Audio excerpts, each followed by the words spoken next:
They sent bulldozers to destroy a wheelchair ramp, but what they thought was a petty violation turned out to be an act of war against the woman who decides if their funding survives the next year. My sister may sit in a chair, but she's got more power than they'll ever understand, and now she's about to show them what happens when you mess with the wrong woman. Asterisk.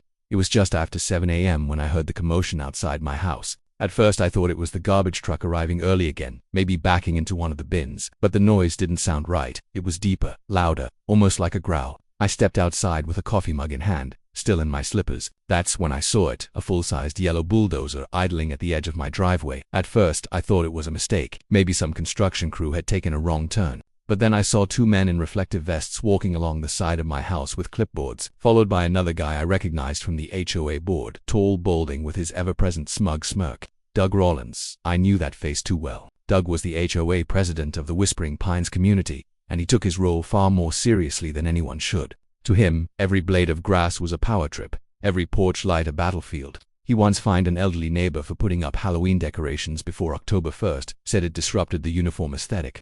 It was ridiculous then, and now it was about to get worse. What's going on?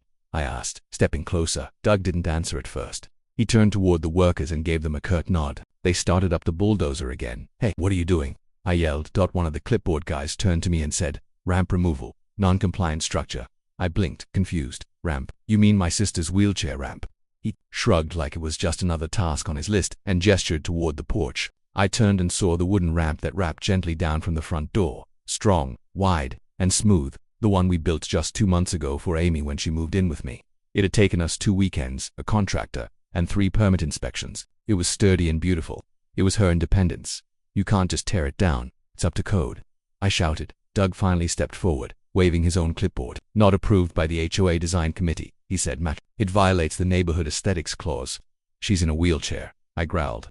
What? Did you want her to use a grappling hook to get inside the house? Doug gave me a patronizing look. We're sympathetic to her needs, of course. But procedures exist for a reason. She's not a dog you toss sympathy at. She's my sister, I snapped, but it was too late. The bulldozer moved forward. I tried to run in front of it, but 2 security guys stepped in, blocking me. I didn't want to get arrested or hurt, so I stood helplessly as the machine crunched over the ramp, splintering the boards we'd so carefully sealed, dragging it apart like firewood. Each snap and groan of the wood felt like a punch to the chest. Amy was watching from the front window. I didn't even realize she'd been there the whole time. When I finally looked at her face, I expected to see anger or maybe tears, but she just looked calm, focused. Even she didn't say a word. She just turned her wheelchair and rolled away from the window. I stood there, heart pounding, as the workers swept the last bits of wood into a pile and Doug signed something off. On his clipboard, I'll be filing a lawsuit, I said flatly. You're welcome to do that, Doug replied, already walking back to his car. But that's the thing about men like Doug. They think they're invincible because they wear a little badge and know the bylaws better than their own wedding anniversaries. What he didn't know and what he hadn't bothered to check was that my sister wasn't just a woman in a wheelchair. She was Governor Amy Blake of this very state. She'd recently been re-elected for a 2nd term. Despite running a quiet campaign that focused more on action than drama, she was admired for her no-nonsense approach, her calm strength, and her ability to cut through political noise. Amy had chosen to live with me after a fall at her old house left her needing a ramp and a little more assistance. I offered her the guest suite at my place in Whispering Pines, and she accepted on one condition: no special treatment. I want to be just another citizen.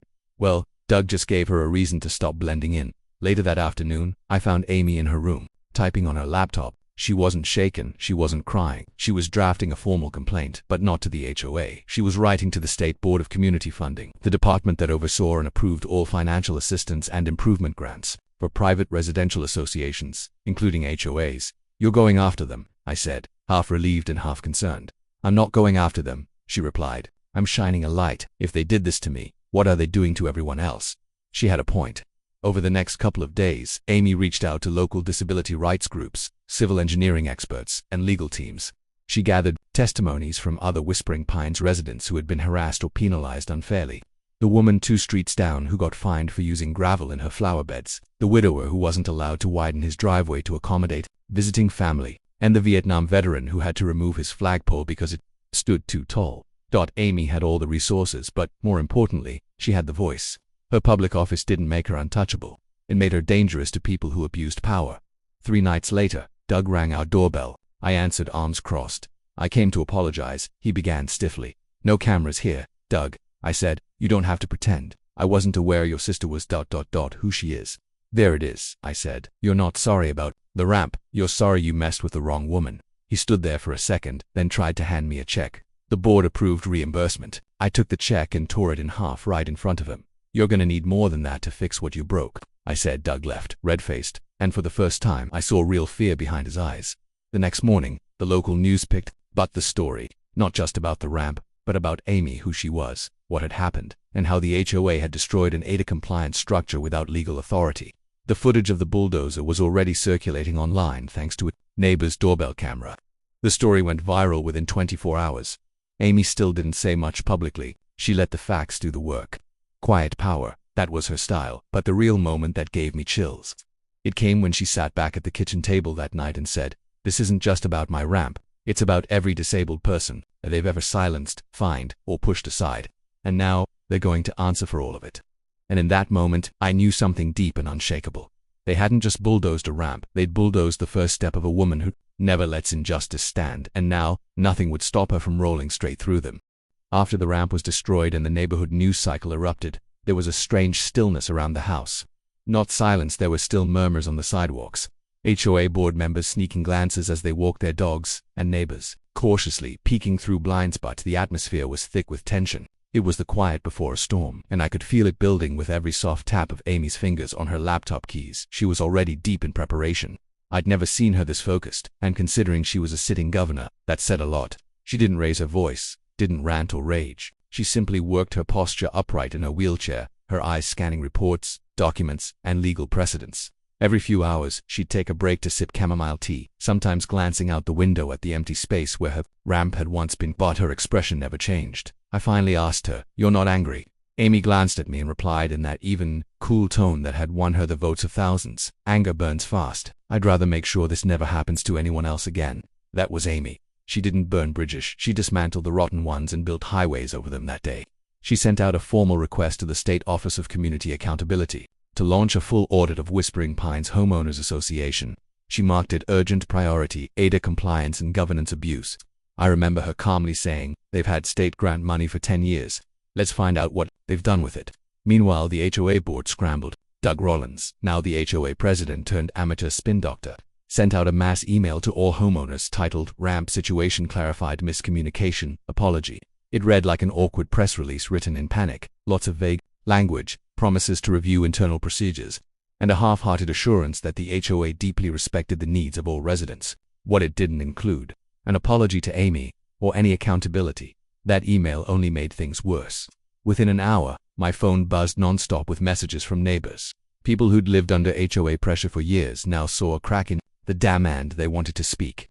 A woman named Clara, who lived 4 houses down, came by with a folder full of fines she'd collected over 2 years. They said my rosemary bushes were too tall. Then they said my shutters were off-white instead of pearl, she said, her voice trembling. "I've paid over $1,200 in penalties. And I'm a retired school teacher." Another neighbor, Mr. Jordan, showed me pictures of a wooden bench he built for his late wife, which the HOA ordered him to remove for being an unauthorized front yard fixture. He removed it the day before she passed from cancer. When Amy heard that story, she gently reached for the photo of the bench and stared at it for a long time. Then she said, "We're going to expose all of this." By the end of that week, Amy had a file so thick it could break a desk leg. Testimonies, digital copies of complaint letters, photographs of violations, emails from HOA officials using threatening language, all carefully compiled and cross-referenced. It was no longer about one ramp, it was a systemic pattern of abuse, and the evidence was overwhelming. The next step, bringing in the legal firepower. Amy scheduled a meeting with Attorney General Linda Reyes, a longtime ally and advocate for civil rights enforcement. I was lucky enough to sit in on the Zoom call. Amy laid out the entire story from the ramp demolition to the years of abuse in Whispering Pines. Linda was quiet for most of the conversation, occasionally jotting notes at the end of the call. She looked up and said, "This isn't just an ADA violation. This is targeted harassment under the guise of policy. And if even a fraction of this is true, your HOA's in for a reckoning." Amy nodded. "We're not seeking revenge. We're seeking reform. But if the law requires accountability, so be it." The next morning, the audit team arrived, state compliance officers in dark suits, armed with clipboards, cameras, and subpoenas. They didn't knock on doors politely. They went straight to the HOA office, located inside a small building near the clubhouse, and demanded entry. Doug wasn't ready for them. He showed up 20 minutes later in a wrinkled golf shirt, sweating and stammering. He tried to wave around legal jargon, claiming the HOA was a private entity and therefore beyond state interference. The lead auditor, a sharp woman named Valerie, calmly handed him a printed copy of the ADA enforcement statute and said, "You took state funding. That makes you public enough." They searched everything: computers, maintenance contracts, landscaping, budgets, security vendor invoices. They found irregularities almost immediately. One security company had been paid triple the average rate for patrol services, and it turned out the owner was Doug's brother-in-law. Another invoice showed $18,000 spent on decorative community upgrades, which turned out to be ornamental rocks placed near the clubhouse fountain. Worse yet, several internal memos surfaced, in which HOA members openly discussed cracking down on problem homes, many of which belonged to elderly or disabled residents. One email, attributed to Doug himself, read, "Start with the ramp. It's a weak point. If she fights it, we'll throw the rulebook at her." When Amy saw that email, she didn't flinch. She just added it to the file. "That's the nail," she said. The pressure mounted fast. News outlets were now circling. Reporters began camping outside the HOA office, asking hard questions. One brave anchor even asked Doug during a live interview, "Did you know the woman whose ramp you destroyed was the governor of this state?" Doug's face turned ghost white. He muttered something about procedural fairness and fled the camera. Meanwhile, Amy made her first public statement brief, measured, and calm. She held a press conference at the state capitol steps and said the following: "Being in a wheelchair doesn't make me weak, and holding public office doesn't make me special. I am one of millions of Americans who want nothing more than the right to live with dignity. Today is not about a ramp, it's about the system that made, if destroying it, seem acceptable. That system will change." The clip went viral. Emails flooded her office from people across the country, parents of disabled children, veterans, elderly folks who felt silenced by neighborhood rules. Amy responded to as many as she could. Her voice had become a megaphone for the voiceless. And yet, through all of it, she never acted out of anger. It wasn't about punishing the HOA. It was about protecting the next person who built a ramp and didn't have the title of governor to protect them. 2 weeks into the investigation, the state issued a preliminary report. Among the findings, financial mismanagement, discriminatory enforcement of regulations, ADA violations, and unlawful demolition of residential property without due process. The HOA's funding was officially frozen pending final review. Doug tried to push back. He called an emergency board meeting and invited members of the parent HOA association to rally support. But hardly anyone showed up. Word had spread. His board was collapsing under the weight of its own lies. I'll never forget the look on Amy's face when I told her Doug had resigned. She simply smiled, closed her laptop, and said, "Good. Now we rebuild." We had a new ramp installed by the weekend this time, with reinforced concrete and proper lighting. It was beautiful, strong, the way it should have been from the beginning. And as I stood beside Amy at the top of that new ramp, I realized something powerful. They'd thought they were bulldozing wood, but what they really bulldozed was their own illusion of control. And now Amy was just getting started. By the time week 3 rolled around, the once peaceful Whispering Pines was no longer whispering. It was rumbling, like a volcano waking up after years of pressure building beneath the surface. For years, the HOA board had ruled over the neighborhood, with a smug sense of authority, dishing out fines and threats like Halloween candy. But now, everything had changed. The residents could feel it. It was like the whole community had been jolted awake by what they saw happen to Amy's ramp. Some had known things weren't fair for a while but never had the voice, the backing, or the courage to speak up. They'd watched others be targeted, but most kept their heads down, hoping they wouldn't be next. Now though, the silence had broken, and Amy was the reason. The day after Doug resigned, I walked outside to grab the mail and found a group of neighbors gathered under the oak tree near the corner lot. They waved me over like I was family. Some held folders, others had tablets, and a few just had stories. "Jacob, we want to talk to Amy," said Clara, the retired teacher whose shrubs had started this entire paper trail. "We've all been waiting for years to say something, but no one ever listened." "She's not a judge," I reminded them gently. "She's not going to turn this into a personal crusade." "We don't need a crusade," Mr. Jordan added, holding his photos of the removed bench again. "We need a leader. And right now, Amy's the only one strong enough to stand up to them." Later that afternoon, I told Amy about the gathering. She nodded and said, "Let's host a listening circle." "What's that?" I asked. She looked up from her laptop. "It's not a town hall, not a press event, just a safe space for people to talk and feel heard. We planned it for Sunday morning at the community center, nothing fancy. Just folding chairs, coffee, and a microphone for those who needed it. We expected maybe 10 or 15 people. Over 70 showed up. People from every corner of Whispering Pines came. Some with stories from years ago, others with fresh wounds. One man, barely out of his 30s, spoke quietly about being fined repeatedly for parking his work truck on his own driveway. They said it didn't match the neighborhood image. "It's my only vehicle. I'm a plumber," he said, eyes tired. But I paid the fines because I couldn't afford illegal. I fight. A single mother named Eliza stood and described how she was penalized for putting a swing in her backyard. My son's autistic, she said, her voice trembling. That swing helps calm him down when he's overwhelmed. They told me it was an unauthorized play structure. They charged me $100 to remove it. Every story hit harder than the last. People weren't just upset, they were hurt, exhausted, and humiliated. The room pulsed with years of suppressed frustration. Amy didn't speak until the very end. When she did, she didn't lecture or promise revenge. She simply said, "This is what happens when power goes unchecked. This is what silence protects. But you're not silent anymore, and I promise you, I'm listening." The next day, Amy compiled everything from the listening circle: recordings, transcriptions, signed complaints, sent a new report to the State Office of Civil Oversight. This time she recommended that Whispering Pines' HOA charter be fully reviewed for permanent restructuring. That word restructuring sent the remaining HOA board members into a frenzy. Without Doug, the board was flailing. The vice president, a woman named Terry Manners, stepped in to try and calm the ship. She emailed all residents promising sweeping reforms and listening sessions of our own. But it was too little, too late by then. The state had announced it was conducting a multi-community investigation into HOA abuse cases not just in Whispering Pines, but in 5 other neighborhoods that had also taken state funding. Amy had sparked a wildfire that couldn't be contained. In the middle of all this, Amy received an invitation to appear on a national morning news show. She hesitated at first. Publicity had never been her priority, but I encouraged her. "You don't have to grandstand. Just tell your story. Let people see the human side of this." So she agreed.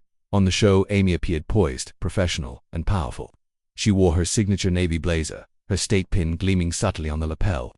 The interviewer opened with a direct question. "Governor Blake, a lot of people see you as someone who used your power to get revenge.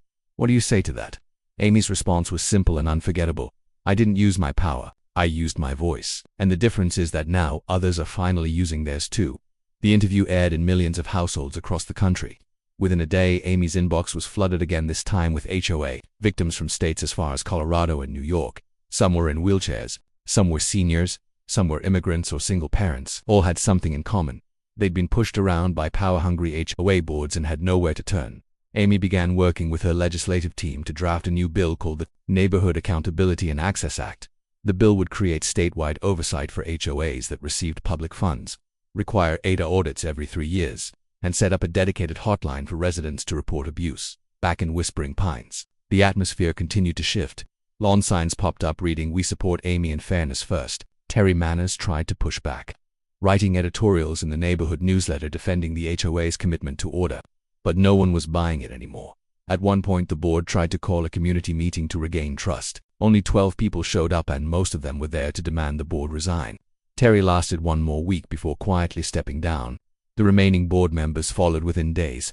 A temporary oversight committee was installed by the state. For the first time in years, residents of Whispering Pines could decorate for holidays, host BBQs, and fix up their homes without fear of being fined over aesthetic integrity. The neighborhood began to look alive again, not in a messy way, but in a real way. Even the kids could feel the change.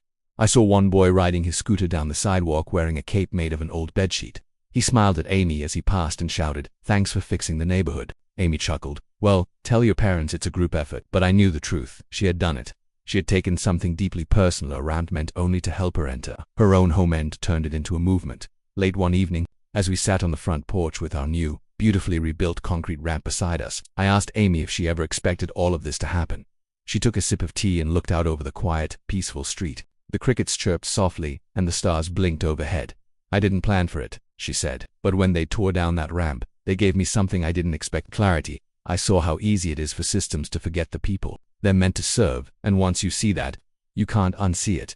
I nodded slowly. "You didn't just rebuild a ramp. You rebuilt something in all of us." She didn't say anything else. She didn't have to, because in that silence, the neighborhood spoke for her louder than any bulldozer ever could. It was early spring when the newly paved roads of Whispering Pines began to shimmer in the morning sun. Fresh paint lined the curbs, the sounds of lawnmowers, children laughing, and wind chimes returned. Life was starting to feel normal again. It wasn't the same kind of normal, it was better. You could breathe here now. The fear was gone. The people had taken back their voice. Still, while the neighborhood settled into its new identity, Amy's work was far from finished. Back at the Capitol, the momentum from her story had turned into something much bigger than anyone anticipated. Amy had become the quiet face of a national conversation on HOA reform. She never once asked for the spotlight. But the moment her story aired on national television, doors opened along with floodgates of testimonies from all over the country. Seniors evicted over technicalities. Veterans fined for flying the American flag. Single mothers told their curtain colors violated neighborhood harmony. Amy had always believed in government that listened, but now she saw a chance to push meaningful change, not just for Whispering Pines, not even just for their state, but across the country. The first draft of the Neighborhood Accountability and Access Act was strong, but she knew it needed more weight. So, she did what she did best. She listened. She spent hours reading personal letters, making calls to residents, even hosting small roundtable Zoom meetings with people in wheelchairs, elderly residents, disabled veterans, and legal experts on housing fairness. One letter in particular stuck with her. It came from a woman named Rachel, a retired nurse from Arizona. Rachel wrote, "Governor Blake, I saw what they did to your ramp. I cried. Not because it happened to you, but because it happened to me, too. Only when they tore mine down. No one cared. I'm not a governor. I'm just a widow with bad knees. I've lived in fear of my HOA for years, and every time I tried to speak up I was shut down. But when I saw you fight back, I felt something I hadn't felt in a long time: hope. Thank you for giving that to me. Please don't stop." Amy printed that letter and taped it inside her notebook. I watched her read it nearly every morning while sipping tea. She didn't say much, but I could tell she carried the weight of that responsibility. Amy wasn't just repairing a ramp or fighting her neighborhood HOA anymore. She was standing at the edge of a nationwide storm, holding a torch that others needed to see. Meanwhile, the opposition started forming quietly in the background. Whispers rose in the state legislature. A few lobbyists from powerful HOA were worried, very worried. They saw Amy's bill as a threat to their long-standing control. They began spreading rumors that the proposed reforms would make HOAs unmanageable, claiming it would invite chaos and erode property values. One particularly smug Senator, Edward Langley, went on a local radio show and dismissed Amy's bill as governance gone soft. He mocked the idea of oversight and asked sarcastically, "Next thing you know, we'll be letting people paint their houses pink and install jungle gyms in the front yard." The backlash was swift. Veterans groups, disability advocacy organizations, and dozens of HOA abuse survivors flooded Langley's office with complaints. Amy never responded directly to the mockery. Instead, she published a detailed open letter in the state newspaper. She didn't use anger or emotion, just facts, stories, and undeniable statistics. 26% of HOAs audited had financial inconsistencies. 42% of surveyed residents reported some form of intimidation from board members. 1 in 3 complaints involved residents with physical disabilities. She ended the letter with a simple line: "Neighborhoods should be built on community, not control." That quote exploded online. It was printed on protest signs. It was shared by activists and featured in editorials across the state. Even late-night comedians picked it up, praising Amy's calm strength in the face of what was becoming a bureau storm. Still, inside the Capitol, things were more complicated. The vote on the Neighborhood Accountability and Access Act was approaching, and Amy needed every bit of support she could get. Even with public favor on her side, the power behind long-standing HOA lobbyists ran deep. Some senators were torn not because they disagreed with Amy, but because they feared retaliation from real estate donors and local political machines. That's when Amy did something only she could do. She invited every undecided senator in total to Whispering Pines. No press, no speeches, no aides. Just a personal tour. One by one, she walked or wheeled each of them down her street. They met the retired teacher fined for her flowers, the plumber who couldn't park his truck, the war vet who lost his flagpole. They stood at the new concrete ramp in front of our home, and Amy told them what had happened. Not as a governor, but as a woman, a sister, a neighbor. Some of the senators left shaken. One Senator Martinez choked up as he shook Amy's hand. "I didn't understand," he said. "Now I do." The tide began to turn. On the day of the vote, the Capitol Rotunda was packed. Protesters, supporters, reporters all waiting. Amy stood calm, dressed in her signature navy blue, with that notebook tucked in her lap. Inside was Rachel's letter, along with dozens of others. I sat in the gallery, hands clenched tight, watching history unfold. When Amy stood to give her final speech, the room fell silent. She didn't read from notes. She spoke from her heart. "I didn't come here today as a politician. I came as someone who had to ask permission to enter her own home. I came as someone who saw what happens when unchecked power meets everyday people. I came as someone who believes that community means all of us: young, old, disabled, able-bodied, rich, poor. This bill doesn't destroy neighborhoods. It protects them. It protects our grandparents, our veterans, our single parents, our disabled friends. Today, you have a chance to say, we hear you, and we see you. Let's make sure no one else has to fight just to build a ramp." The chamber erupted in applause before she even finished. The vote passed with a solid majority. The Neighborhood Accountability and Access Act became law. That night, as Amy and I returned to Whispering Pines, the neighborhood held a quiet candlelight walk in her honor. Not to worship her, but to honor the stand she had taken. As we rolled down the street, me walking beside her, Amy calmly waving at familiar faces, a small boy handed her a folded card. Inside, in crayon handwriting, it read, "Thank you for making it okay for my grandma to put up Christmas lights again." Amy smiled softly and tucked the note into her notebook right behind Rachel's letter. And for the first time since the bulldozer tore into our lives, I saw something new in my sister's eyes, not just determination. Peace. Not because she'd won, but because she'd kept her promise. The sun rose slowly over the manicured lawns and iron gates of Maplewood Meadows, casting long shadows across the smooth concrete sidewalks. Despite the quiet beauty of the morning, tension buzzed through the neighborhood like a hornet in a glass jar. The once proud residents, dressed in gym clothes and polos, walked their dogs or watered their gardens in hushed unease, their glances darting toward my sister's house at the end of the cul-de-sac. They had seen the news, they had read the articles, and now they were waiting. Governor Claire Monroe, my sister, had officially launched a formal state-level investigation into the Maplewood Meadows Homeowners Association. 3 board members had already stepped down, including their smug president, Harold Dinsmore. 2 others had gone dark, not answering phones or emails. The rest, including Marjorie Teague, the woman who gleefully ordered my sister's wheelchair ramp to be destroyed, were clinging to their positions by their fingernails. And it wasn't just the HOA leadership that was panicking. Contractors were being subpoenaed. Financial records had been requested by the state. Residents who had once acted like royalty were now anxiously reading their bylaws and asking lawyers if they had any personal liability. The little empire they'd built, through fear and fees, was collapsing brick by brick. That had taken weeks of tireless work to reach this point, but the results were undeniable. Claire, cool and composed, had allowed the legal system to do its job while continuing her duties as governor. I, on the other hand, had been present on the ground, gathering testimonials, recording HOA meetings, digging through public records. And now, the end was in sight. That morning, I stood by Claire's front porch as a team of state-funded construction workers prepared to rebuild her wheelchair ramp bigger, stronger, and fully compliant with federal accessibility laws. A fresh shipment of pressure-treated wood and steel railings sat in the driveway. A team of builders in safety vests reviewed blueprints, while the site supervisor chatted politely with Claire, who sat beside me in her motorized wheelchair sipping coffee and calmly observing the process. "You sure you want it this big?" I joked, nudging her shoulder. She smirked, raising her cup. "You can never be too accessible." We both laughed, but it was the kind of laughter that came from relief, not amusement. We'd been through a war. Now came the rebuilding. Across the street, Marjorie's house had its curtains drawn, but I could feel her eyes watching us. Her pristine flower beds and fancy garden gnome didn't shine quite so bright anymore. Her lawn was still perfect.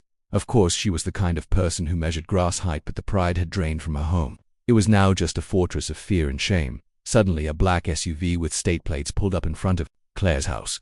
Out stepped an assistant attorney general and 2 aides, carrying a padded folder and a stack of documents. They greeted Claire warmly before approaching Marjorie's door. My heart skipped a beat. It was time. It took a few knocks before Marjorie finally opened her door. Her face was pale, drawn tight with dread. The aide handed her the folder while the assistant AG began reading from a statement. Claire turned to me. "That's the civil suit. She's being served." I raised an eyebrow. "You're suing her personally?" "She'll have her day in court," Claire replied, sipping again. "She violated state and federal law, and she made it personal when she humiliated me in front of the entire neighborhood. This isn't about revenge, it's about accountability." I watched as Marjorie's lips moved in disbelief, her fingers trembling on the edge of the document. Her husband appeared behind her, confused and stunned. The aides explained something calmly and professionally, and then, like clockwork, Marjorie burst into tears. It wasn't the theatrical, manipulative kind. It was real, crushing fear. The kind of fear she'd so easily inflicted on others. For years, by noon, news vans had parked just outside the neighborhood. Reporters with microphones stood under umbrellas, cameras pointed at the house as they prepared to go live. Headlines were already rolling in. HOA targeted disabled governor faces legal and financial consequences. Governor Monroe rebuilds a wheelchair ramp, demands justice for discrimination. Corrupt HOA faces state lawsuit following ramp demolition. But this wasn't just about Claire.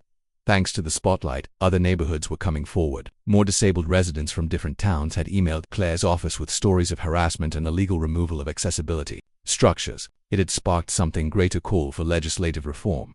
Claire had already begun drafting a statewide bill to increase penalties for HOAs who violate ADA, Americans with Disabilities Act protections. The proposed law would include mandatory training for HOA boards, a formal review system for accessibility complaints, and an independent appeals board for homeowners. Every ramp bulldozed, every rail removed. Those are not just property disputes, Claire said during a press conference the next day. They are violations of dignity and human rights. We must do better, not just for those with disabilities, but for our society as a whole. The applause had been thunderous. Back in Maplewood Meadows, the HOA had officially been placed under state receivership. A temporary board was installed, managed by neutral third-party overseers until a fair election could be held. Financial audits uncovered thousands in misuse and authorized landscaping contracts, self-approved bonuses, and even a private holiday party charged to the HOA fund. Residents were stunned. Many had blindly trusted the leadership, assuming everything was legal and honest. But now they realized they had been complicit, whether through silence or ignorance. At the next emergency neighborhood meeting, some even stood up and apologized to Claire in front of the community. "I thought you were just another politician," one man admitted. "I didn't realize you were fighting for all of us." Claire had simply nodded. "Now you do." The rebuilt ramp was a thing of beauty, wide, gently sloped, with brushed steel handrails and solar-powered lights that glowed at night. Kids from the neighborhood rode their scooters up and down it playfully. During the day, the irony wasn't lost on us. The very structure that had sparked so much hatred and control was now a place of joy and openness. One evening, a soft knock came at Claire's door. When I opened it, a woman stood nervously holding a tray of cookies. It was Sandra, one of the newer residents who had previously tried to fit in with the HOA crowd. "I just wanted to say thank you," she said softly, "for standing up to them. My mother's in a wheelchair too, and I was always too scared to ask about a ramp." Claire smiled and accepted the cookies. You never have to be scared to ask for basic rights. Not anymore. It wasn't a grand moment. No dramatic music played, but it was the kind of quiet redemption that meant something. Weeks later, as Claire and I sat on the porch watching the sunset, she leaned back and sighed. "It's funny," she said. "They thought they could silence me with a sledgehammer. Turns out, they just woke up the wrong woman." I laughed, raising my glass. 2 bulldozers, bad decisions, and beautiful comebacks. She clinked her cup against mine. To accountability. And just like that it was over. Maplewood Meadows would never be the same again, and that was a good thing. Enjoyed the story. For more jaw-dropping real-life stories, like, share, comment, and subscribe to Bright Reality on YouTube.